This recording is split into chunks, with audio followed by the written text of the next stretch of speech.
not wanting original ethics or principles to get in the way. The brutal truth logic that I will present to you will be considered ignorant and useless. Is that the kind of world you want to live in? Answer me! No, please don't! I don't think you know the seriousness of the situation. I am not a hater. I am an observer. And there's some observations that need to be addressed. You live your life as a Satanist, but claim to be a Christian. Someone who believes in God.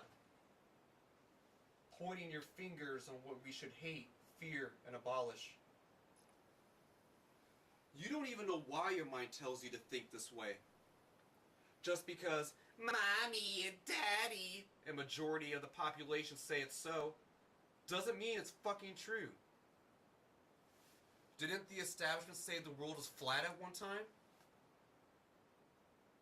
Have I made my fucking point? Answer me! Acknowledge the fact of this observation! Yes, you're right, it makes sense. Why am I right? Why does it make sense? I can't think. I'm too scared. I'm in a scary place. I just want to go home. I don't think you know why it makes sense. I think you're just telling me what I want to hear. Aren't you? You Paris Hilton worshipping bitch.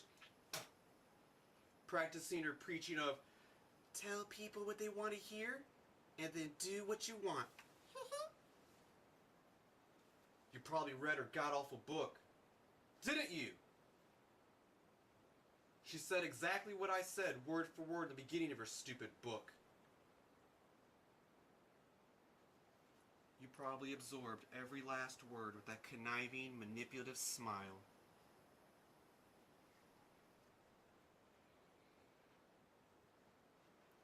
Did you know we're living in a new satanic age? No. Oh yes. We on a daily basis indulge in the 7 deadly sins of the Christian church. Deny it all you want, but these sins are nothing more than natural actions that lead to physical, mental, and emotional gratification. It is our nature and instinct to do so. All these sins are the constant motivation to achieve success in living life with our 2 basic instincts: self-preservation and gratification. Like I mentioned before, you live your life as a Satanist. If priests and ministers were to use the devices they use now to fill their churches 100 years ago, they would be charged with heresy, called devils, and expelled without hesitation. Do you acknowledge that churches have become quite liberal? Yes, I do. I am now going to read you a passage from the Satanic Bible written by Anton LaVey.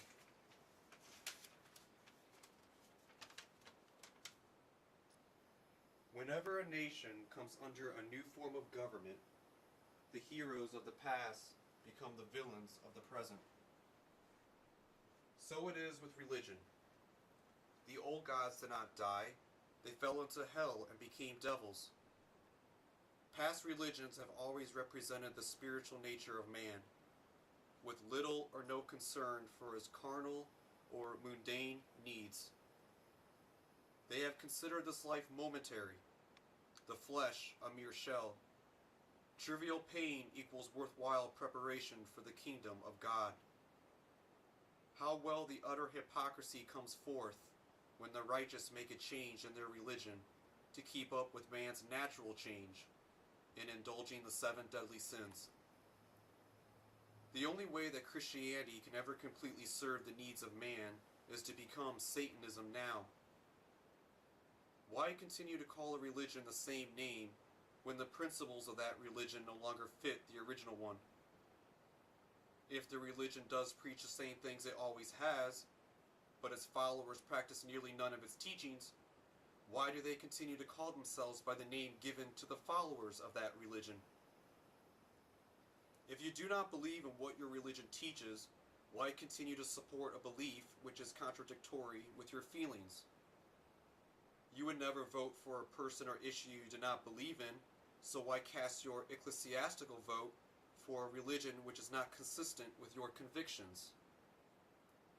You have no right to complain about a political situation you have voted for or supported in any way, which includes sitting back and complacently agreeing with neighbors who approve the situation just because you are too lazy or cowardly to speak your mind. So it is with religious balloting. Even if you cannot be aggressively honest about your opinions because of unfavorable consequences from employers, community leaders, etc., you can at least be honest with yourself in the privacy of your own home and with close friends. You must support the religion which has your best interests at heart.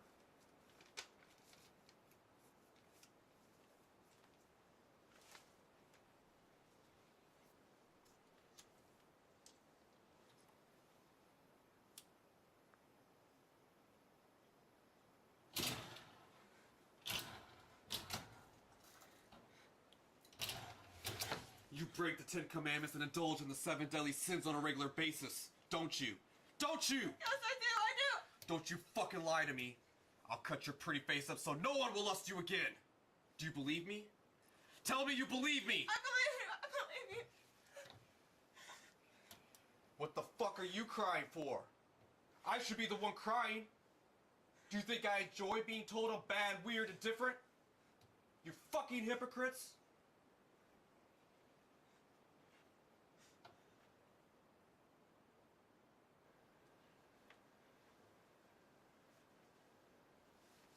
Now, for any kind of therapy to work, you have to be truthful with your responses. Can you do that for me? Yes, I can do that. In order to be a righteous person, you have to identify certain concepts that will influence your ability to make decisions. Our nation declares that we are all created equal. So don't blame your sexuality for being more emotional than rational. In other words, you're not going to get to have your cake and eat it too. You can do anything if you really want to. You would probably do it even more if there was something in it for you. At any rate, it is possible you can balance out the two for each situation you encounter in life. We exist in an action-reaction universe.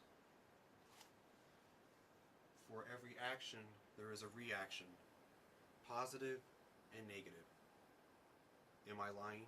No. Am I making this up? No. Do you believe that if someone does an unwarranted negative action to you, they should be entitled to a positive reaction by you?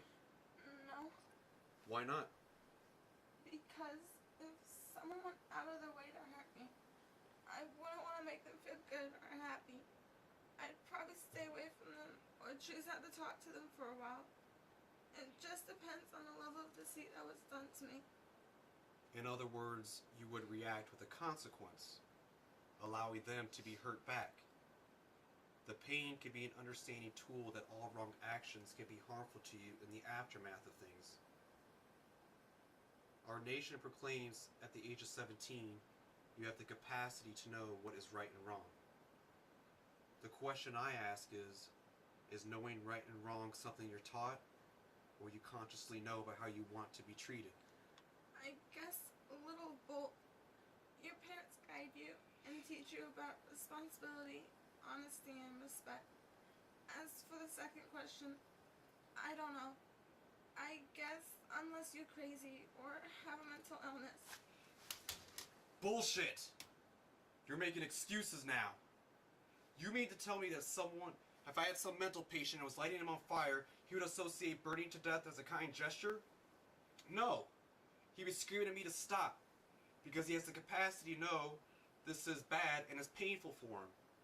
If he can make that distinction, then he's perfectly capable of knowing what's right and wrong for him and everyone else.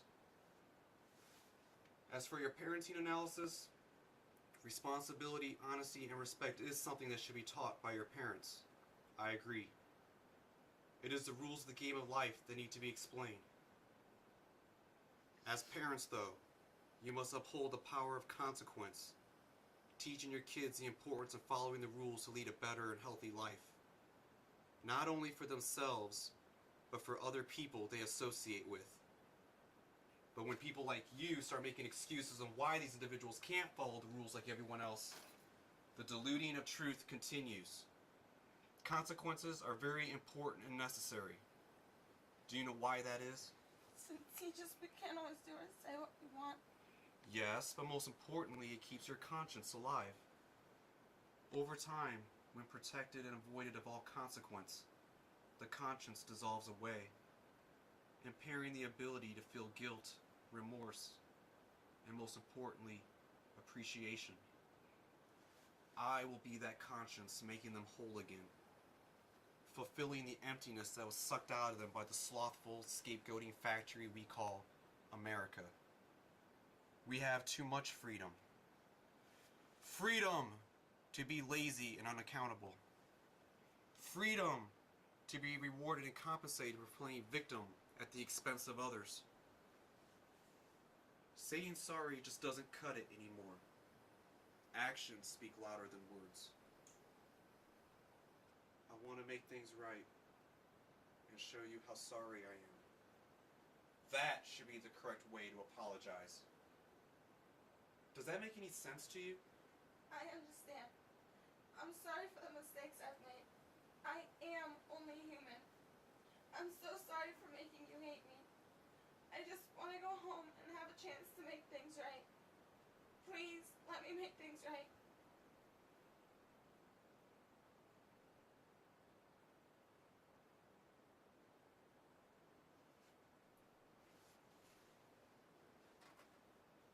I admire your accountability. You make an interesting point. We are only human. We are imperfect. It is natural to make mistakes. If you are truly sorry for what you have done, you will learn from it and take care not to do the same thing again.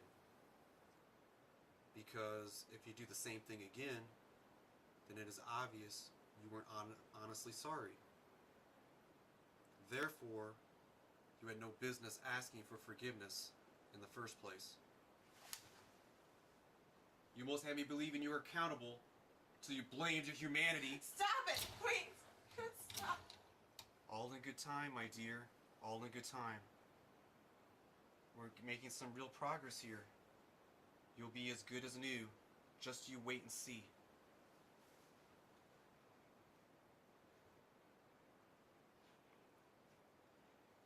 Now, I want you to close your eyes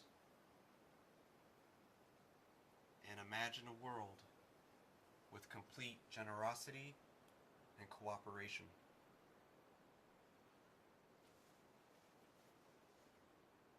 No parasites. No laziness. Just happiness. Everybody is helping everybody. Everyone is getting what they want and need. No longer people are being used, taken advantage of, or being victimized. We need to give happiness to others to receive happiness in return. Say it. We need to get... Keep those fucking eyes shut! Did I fucking tell you to open your eyes? Do it again, and I'll fucking cut your eyelids off. Now say it! We need to give happiness to others to receive happiness in return. Again! We need to give happiness to others to receive happiness in return. Now say, we need to give help to others to receive help in return. We need to give help to others to receive help in return. Again. We need to give help to others to receive help in return.